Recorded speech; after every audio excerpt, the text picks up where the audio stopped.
The Sports Source is brought to you by Fast Frame, with exciting Vol sports prints now available.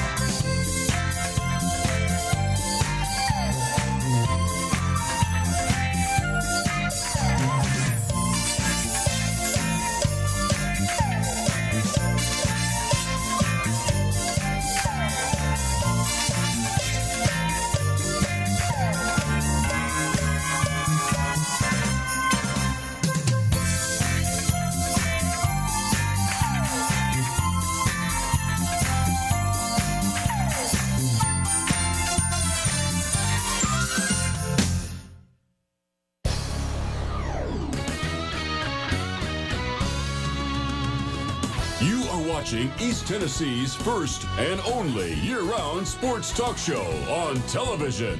This is The Sports Source with your host, John Pennington.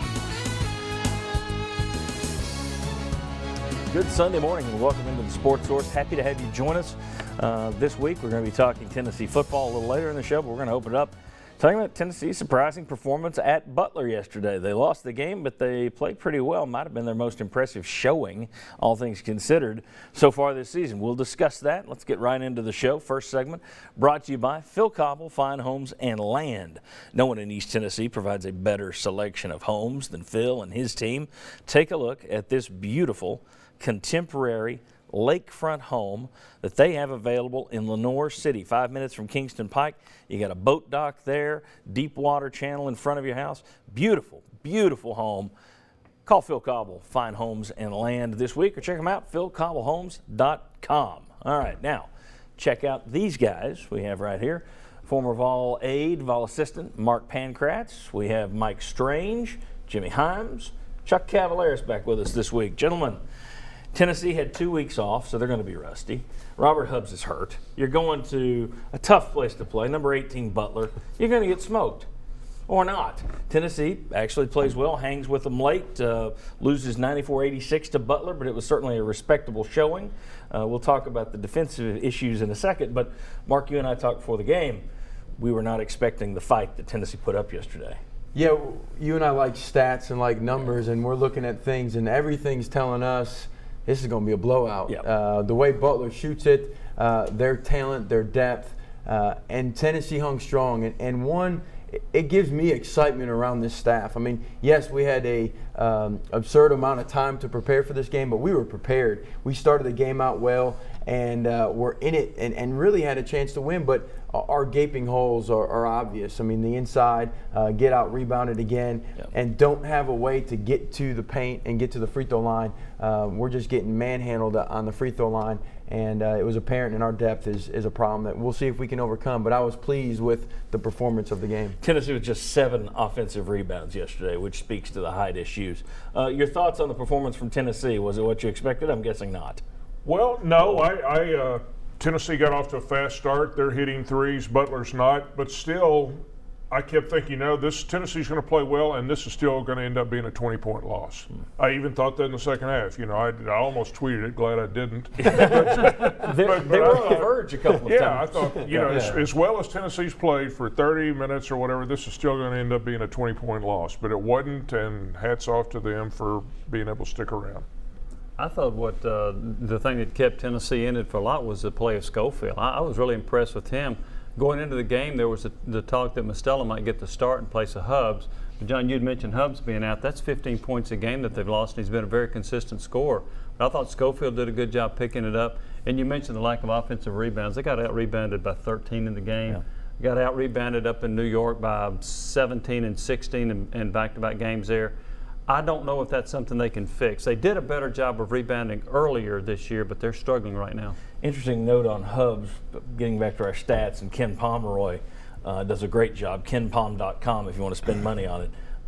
He has Robert Hubbs, statistically speaking, ranked in the top 10 in terms of fewest turnovers per touch. So he's one of your better ball handlers out there. You not only take 15 points off in a lot of minutes, but he's a guy that doesn't typically turn the ball over. One of the top 10 players in the country out of 2,500. You may not get Hubbs back until SEC play? I mean, that's still kind of up in the air. That's a big wild card there. But I thought it was very impressive because you were a 13-point underdog on the road, and I didn't think that was enough. You know, and then to go out there and to get off to a good start, I think that speaks to your coaching staff too. I mean, I think that shows that this team is together. They just have some deficiencies, and you just can't stay in a 2-3 zone the whole game, more or less, and hope that's going to get it done. All right, now, I said earlier, that might have been their most impressive. I mean, they haven't beaten any teams that really stand out to you. Their losses have been to teams that are, you're not surprised by any of those losses, but this was a better loss if you go there. But let me flip it. Even though I think that was probably their most impressive performance, how much stock can you put in that? I mean, you got a road game with Gonzaga coming up this week. Does that if you finish at Gonzaga the way we all anticipated you would finish at Butler, does that undo what we just saw yesterday? I think it's a microcosm of what this team is. I think if we're making a lot of shots early on and the other team's not, we got a chance to win. That's just what it is. We don't have a guy that we can throw into the post. Armani Moore is the only guy where we can stop, go get the ball in the post, get an easy basket, or get to the free throw line. I mean, we're getting outscored by 32 points from the free throw line in losses, and we're outscoring team by 26 points from the free throw line in wins. That means we're attacking the basket first, and we're not just settling for threes. It also means you get a lot of better calls when you're at home than you do on the road because the 4 losses are on the road, 4 wins are at home. Mike, you mentioned it yesterday. What is the record for the number of lobs over a zone? Rick Barnes implemented a zone. They worked on it for 2 weeks. They hadn't had a great deal of experience. They certainly hadn't used it to any real extent against another opponent. Trotted it out there yesterday. Even when Butler was missing early, some of those looks were open. Your thoughts on the zone and where this team goes defensively, because clearly of all their issues, that's the biggest, it seems to me. Well, I don't want to say this team is defined yet because they're not. They're still looking for an identity, but I don't believe they're going to be a good defensive team.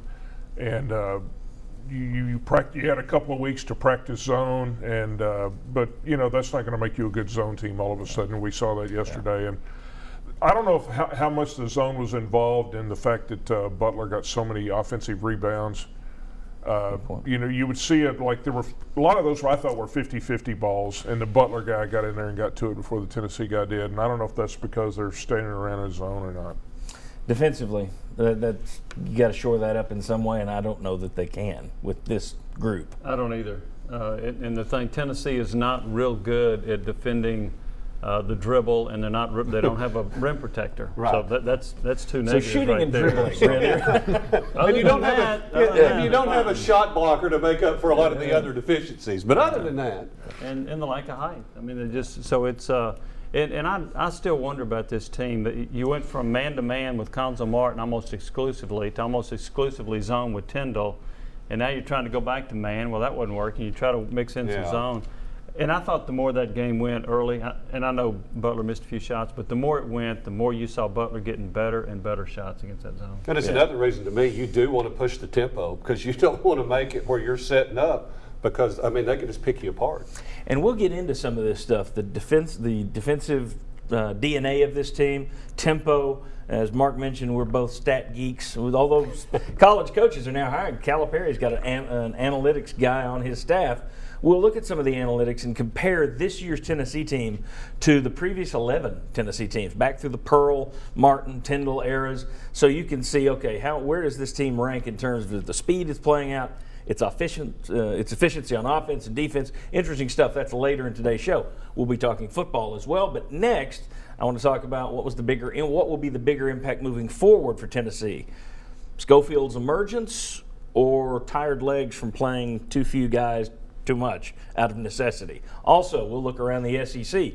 Where does Tennessee basketball rank right now in terms of the other teams around them? Come on back on the Sports Source.